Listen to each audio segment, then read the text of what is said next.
We all know education significantly changed in 2020, but the need for additional support for those students is long overdue. That didn't come in 2020. That's always been there, but now it's kind of here like never before. Cecily believes that no institution alone can prepare our young people for their futures. It's with the community, the citizens, the institutions, the agencies, the places of worship, but also the places of culture that can support our young people, develop their interests, harness their talents and passions, and help make the world a better place. So I can't wait to really get into it with you, Cecily. Hello. Hi. This is my first time live on Instagram. Is it on? Is it working? It's on. You're on. We're live. If any, okay. Is there any way you could get higher in the frame? Okay. This is the thing. I'm short. Yes. That looks Okay, really there we good. go. Well, welcome Instagram Live, Cecily. Thank you. How are you today? I am well. This is, I'm as well as can be expected in these moments, right? And we are doing our thing. My little one was my tutor, so we talk about learning anytime, anywhere. This is him modeling teaching for me because all of this was new. And he just checked my teeth to make sure I didn't have any kale chips in them. So we're good. So even the parent can be the student sometimes. It's important to be able to do that with your kids. Yes. That makes a lot of sense. Where are you joining us from? Where are you located? I'm in Silver Spring, Maryland, so right outside of Washington, D.C. That's home base. I'm a D.C. native, though, so like D.C. will always be home in the city. Yeah. Yes. Well, I think Silver Spring counts, even though I know that's a controversial opinion. Look, even, being from D.C., it doesn't count. Yeah, that's where it is. I was there tonight.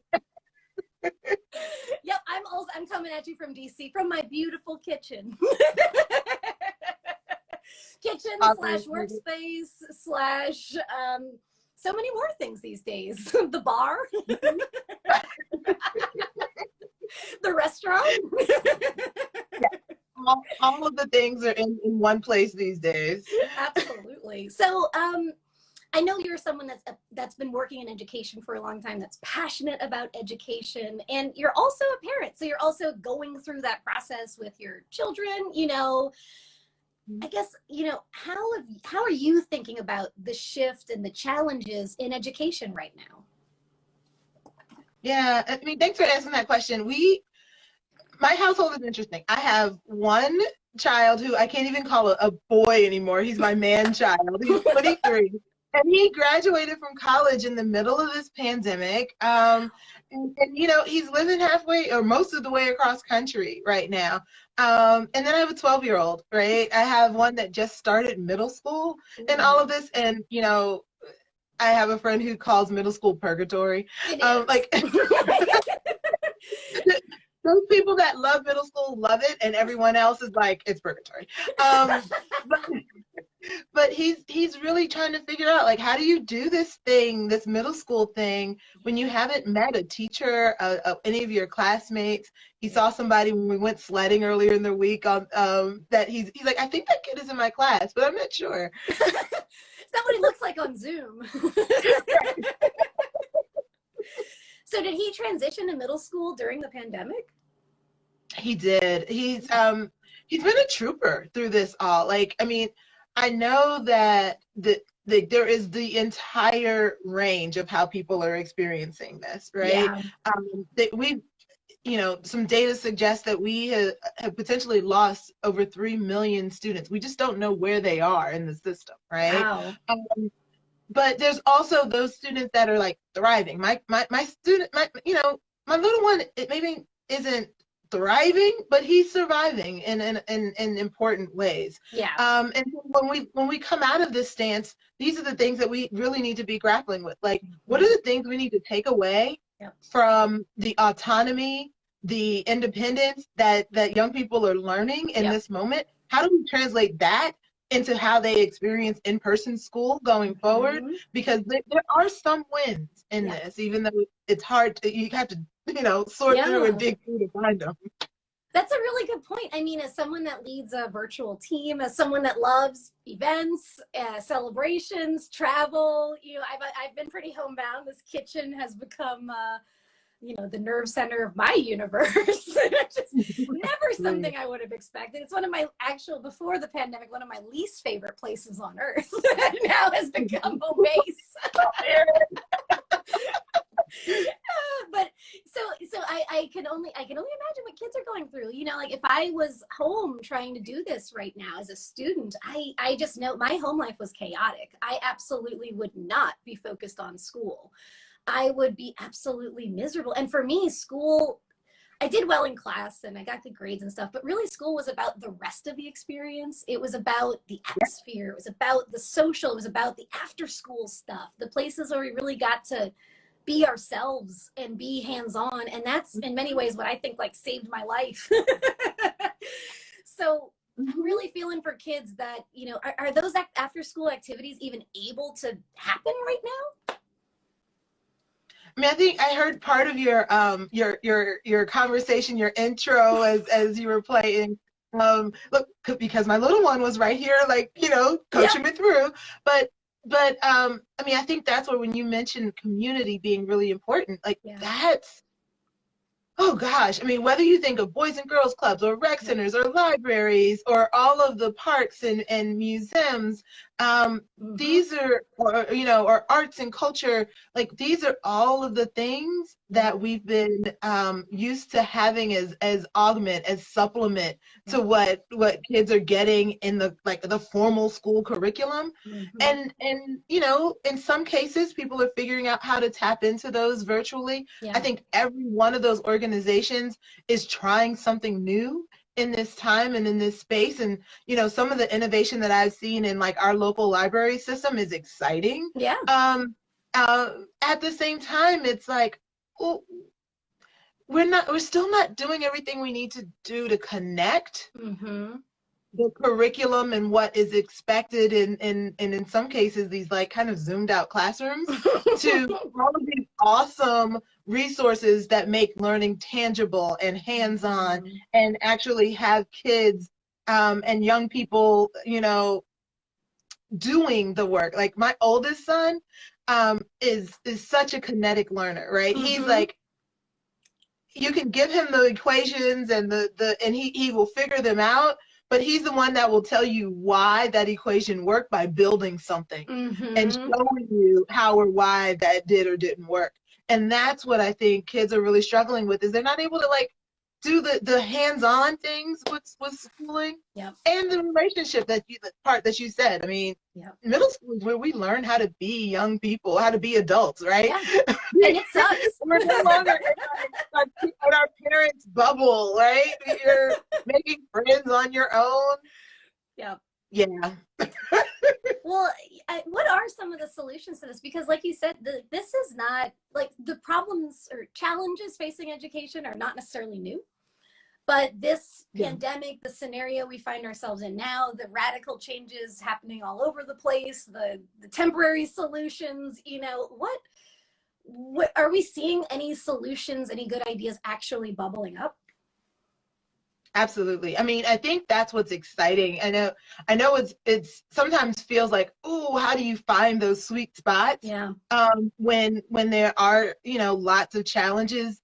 But there's so many exciting spaces, like we said, in the community, in what some of the teachers are coming up with amazing ways to keep kids engaged and to send them off and do things and come back and show.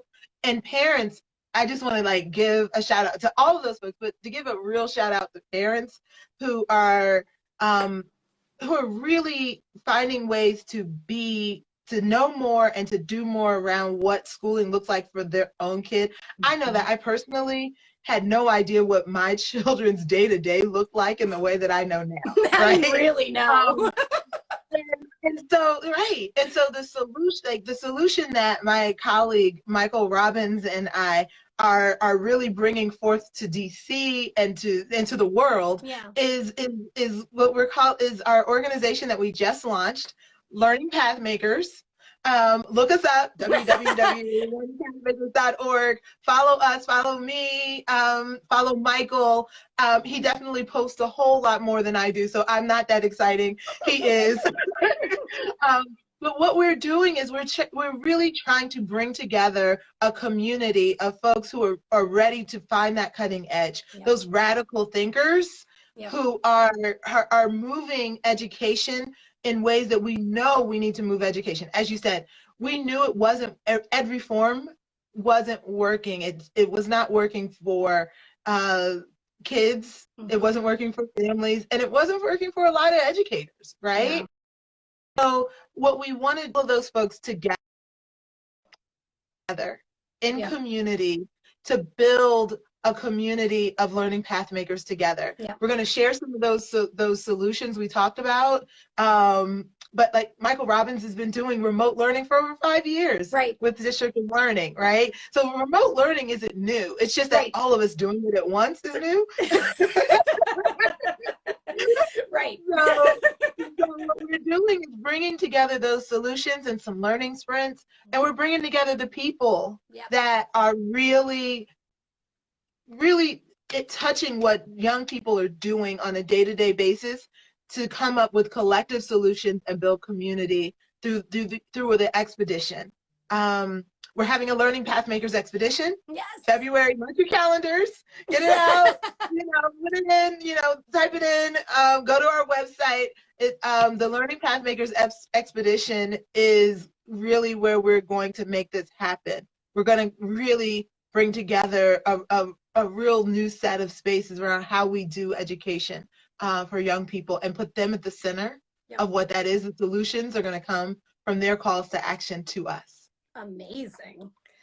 Wow. So can we talk a little bit more about that? That sounds like a completely new way to even approach the solutions-oriented way of thinking about education. I mean, from my limited perspective, it seems to me that most of that change is either coming like top down from the state government or a local government or a school board or maybe the federal government or an incentive from them.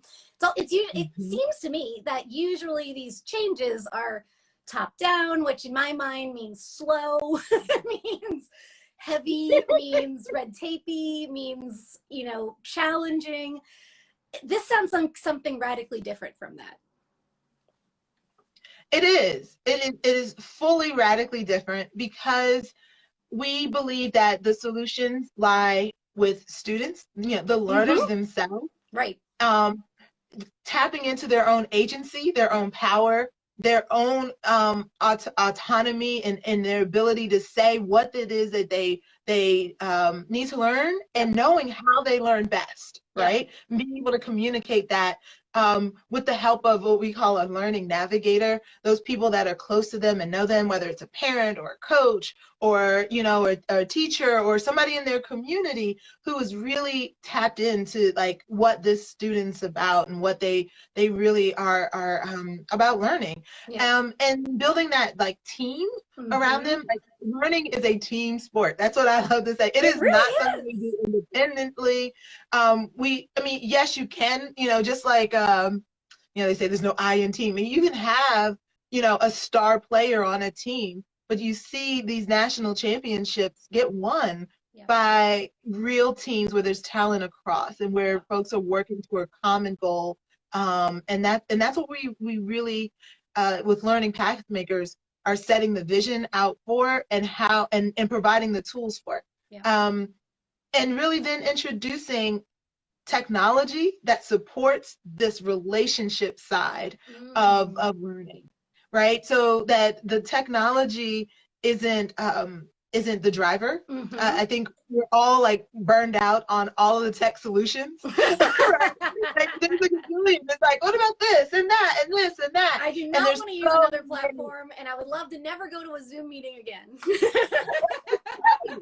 There's so many tech solutions. And what we're doing is actually pushing in and saying, the solutions lie with us. Yeah. They lie with the people. They lie with our community. They lie with really coming together and saying, how are we going to do this well together, and to center on the kids in our community, the young people, not just little kids, not not just middle schoolers, because that's where I like, where my life is, but on those high schoolers, those young adults that are transitioning from high school. I mean, going to college looks a lot different right now, right? So many students who graduate from high school are still in their communities. How are we engaging them in what learning looks like while they are either in college or in some career space? And so these are all of the things that Michael and I have lots of data and some things that we want to share in terms of content and expertise. But we also know that the answers are going to come from you all. Like, they're going to come, like, literally from those people that have their pockets of expertise. What a breath of fresh air. The answers are coming from the learners, the students, the parents, the teachers, the people actively participating in this. Yeah. It turns out they know what's best. and again, I want to come back to the parent role. I mean, I've been in family engagement, both formally as a career, but then I've been that mom, as my kids like to say, for even longer, and so, whether we go back, we won't talk about how long that's been, because then I would give my age. But in that space, like, parents know more about their kids than ever before. Yeah. We have to listen to what parents know and their expertise, and unlock that power around how parents can help shape what these solutions look like. Yeah.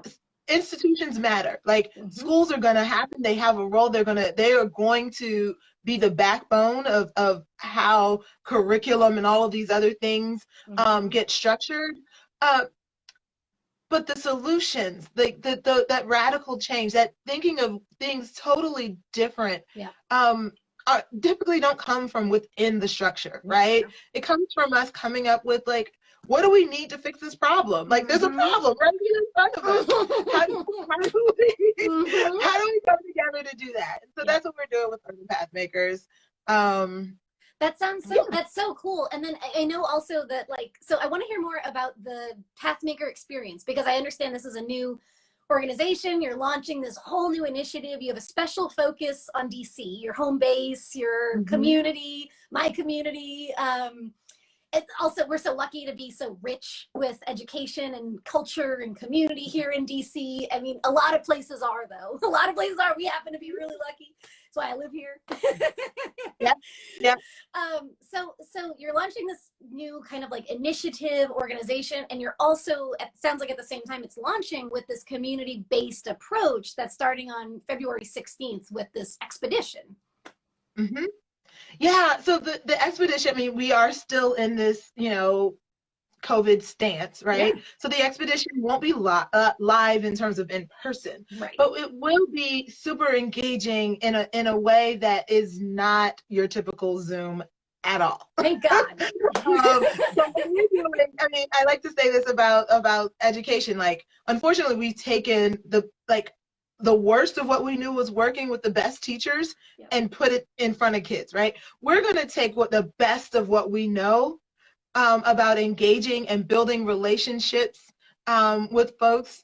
We're going to bring that together in the expedition. So we're going to have a series of live sessions, and in those live sessions, we are using a platform, Nexus Events, that is really built for relationship building, right? So the whole intent behind it is to be able to create spaces where people can get to know each other and work together. Okay, so there will be we'll have learning sprints. We talked about that a little bit. We'll share content, but we'll actually have one-on-one conversations. So it'll look a lot like this. But the way that you get matched up with the one-on-one is by saying what you're interested in and what kinds of people you want to talk to and what kind of stuff you want to talk about. So then Erin and I could get matched, and we'd have this deep dive about the topic at hand. We'll also have small groups. In those small groups, you'll be able to plan together. You'll be able to lay out your roadmap, because you'll have you'll have a toolkit that you go in, that you come out of the expedition with. Wow. And you'll work through that roadmap together in small groups. And our calls to action are going to come from young people. They're going to come from parents. They're going to come from teachers. Like that's who we need to be listening to, who's giving us our charge and what we come up with for solutions. And so that's who's going to be giving us our calls to action. Wow. And who is this event for? Who is welcome to come and participate? Is that just for education policy folks or educators, or is this truly for anyone? It is truly for everyone. It might feel different. Okay. So those of you who are watching this, hold tight. Just know you're used to going to a conference that's for teachers. Or you're used to going to a conference that's for, curriculum people. Yep. Or you're used to going to something that's a gathering of parents. Yeah, or a student summit. Yeah, or they're usually in these separate, Everybody is coming up in separate pockets with their own separate set of solutions. They might be somewhat aligned, but they're not coming to them in conversation. The Learning Pathmakers Expedition is different. We are bringing folks together from across and intentionally together in community so that parents and community voices get put on equal footing with educators, and that those solutions really fit what everyone needs. It's fascinating. And I know that I'm so glad to hear that too, because that's exactly what's missing from so many of these dialogues and discussions. And as an event planner from events in general, like you said, they're usually siloed. It's really specific audiences. It's like-minded or like role people talking to like role people. At the best, you might get like a whole organization retreat where they all talk to each other, but that's all within one little unit. So, and oh, I'm so sorry. Go ahead.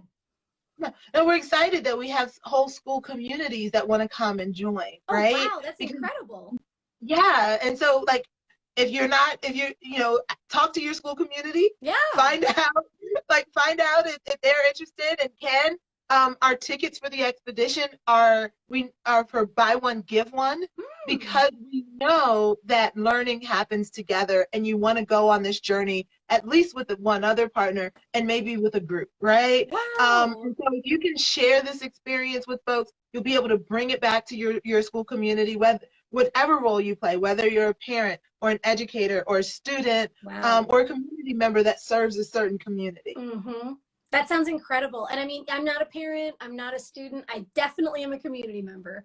So, and I love my community, and part of why I live here, why I live in the city, and part of what's driving me crazy about the pandemic is that feeling of isolation. And more than anything, I want to give to my community. I want to help rebuild my community. I want to give back to my community, and I feel at a real disadvantage right now that I can't really leave my house, and I can't, I miss even just people walking around, So this to me sounds like a dose of energy, of inspiration, of community building, of my passion for giving back to my community, my volunteerism, and wanting to create and invest in a place that I want to throw, and I want to thrive. I want it to grow. I want it to be the best it can be, even beyond when I live here, when I'm not alive anymore. I want to put intentional time and effort into things I can build. So I, more than anything, as just a person, am so excited about this opportunity to I have a lot to give right now. I have a lot of need to connect with people right now, not in Zoom. So for me, you're checking a lot of boxes, Cecily. Part of the way we've been describing this is like a supportive network, right? Mm-hmm. Because like you're saying, I mean, we're all getting through this, but in many ways we're getting through it in a little bit of isolation, definitely more isolated than we were, right? And so each person has their own ways in which they are creating a small community. Yeah. But this is what we're trying to do as we figure out the right ways to open back up the physical spaces, and hopefully it will be sooner than later. Let's have what we need in place in terms of relationship to be able to do that well. Yes. And even just from just the practice of meeting new people. I think about, again, my 12-year-old, he just needs to practice. Yep. I need to practice. Right. I mean, I'm getting weird over here. Look at what I'm wearing. I love that shirt, Erin. It is all the colors and all the options. But like seriously though, it's getting weird over here. Yeah, I mean the socialization part of is real. I mean, there's all kinds of research that just points to some of those impacts, and that's part of what we are hoping to do too in building this community, is to say, look, there are people that are right here with you and are like-minded in trying to find ways to do this well. Yeah. And so whether you can meet them for lunch or coffee now or not, let's meet them in this online space. Yeah. Let's have real time with people, and let's create a network. Let's create a community of radical thinkers for education. I love that. And I, for one, am a huge fan of radical thinking, of totally pulling something apart and putting it back together totally new, not, band-aiding over and over and over again. But I know how hard that can be. So how long is this event going to go on for? This sounds like it can't possibly be just one day. Yeah, so we're running the expedition over 3 weeks. It'll be February 16th through March 6th. We will meet over in that window. We'll meet 7 times. Okay. Mostly on a Tuesday, Thursday schedule, and then the last day is a Saturday. You don't, like, Erin, you know me, but for those people that don't know me, I do like fun. I do like a party. And so a big thing that Michael and I, who also likes fun and a party, you're the most fun people I know. We've built this around, bookended by Mardi Gras on the opening day, and we're going to bring that Mardi Gras energy. Erin is from New Orleans, so she. I love to hear this.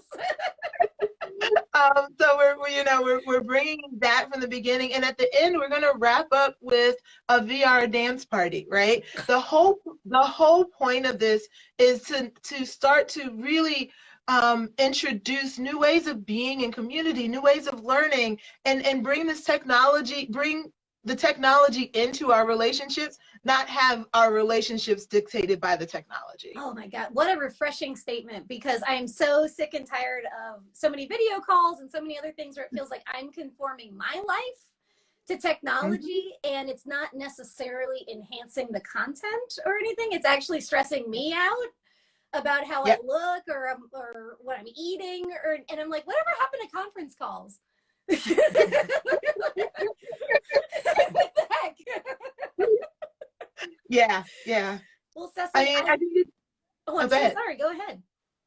No, I think you're right. You're hitting the nail on the head. Like we really do need to figure out how are we getting what we need to out of the technology, and that's big picture. That's what we're doing with Learning Pathmakers. Yeah. Is finding and building these tech solutions that will support the relationships and the learning that we need, for school, work, and life. That's it. That's incredible, because I know it feels like right now we got launched into this tech sphere that we're all in now. It wasn't quite ready for us. Thank God we had something. Thank goodness we have the internet and technology, like electricity, so many other things that previous, when I think of like William Shakespeare never had a show run at the Globe Theater without a pandemic interruption his entire life. That's crazy. This is commonplace in like 1400. So they weren't able to do awesome things like this. So there are ways which technology has been incredible in this pandemic, and there are other ways in which it has been absolutely mind-numbingly draining, exhausting, painful, and in a lot of ways, I think pushing people away from technology. So yeah, I'm excited to hear someone has changed, a radical thinker, a change maker, someone with so much expertise and opportunity talk about bringing a human element to this technology and how we connect, because that's desperately missing right now. It is how we're gonna come from this moment into the society we need to be, whether it's the in-person society or the digital society. We are going to have to we're going to have to work together and build community, and this is just one little pocket we're starting in, Yep. education in DC and beyond. Yep. But, these pockets are going to happen all over the place. Yeah. Join us in this pocket and let's keep going. Let's Yeah. create what we want and need out of society. And it's not like there's as much as, there might be well-meaning institutions that want to help do that. It's going to happen with us. It's going to happen like this with, one-on-one. It's going to happen in small groups. It's going to happen in seeing each other's humanity. Yep. and connecting as real people. I'm so delighted to be part of this, ground up change, this community building, this using technology for human interaction, not the other way around. Absolutely incredible. And about the expedition, is it only limited to people? I understand it's for anyone that has any interest in education, from the students all the way to people like me that just are part of the community. Is it for anyone outside of DC? Could they participate? Absolutely. So we are saying that it's focused on DC, and because this is where we're rooted. I mean, I'm deeply rooted in DC. Yes. And we'll have lots of community members from DC who are part of this. But everything that we'll be going through, you will be able to take to your community. So if you are, coming to us from Indianapolis or Las Vegas or anywhere across the country, South Africa, or, Poland, wherever in the globe you're coming to us from, these are going to be universal things that you can take with you. Yeah. And I think this is what we are hoping to lay the seeds for. Yeah. And we'll be back. This expedition is not the first one and done. We will keep this community going beyond the expedition, and follow what we're doing with Learning Pathmakers, because we have lots that we're going to be engaging our global friends around for a long time to come. Wow, that's stellar, stunning, incredible.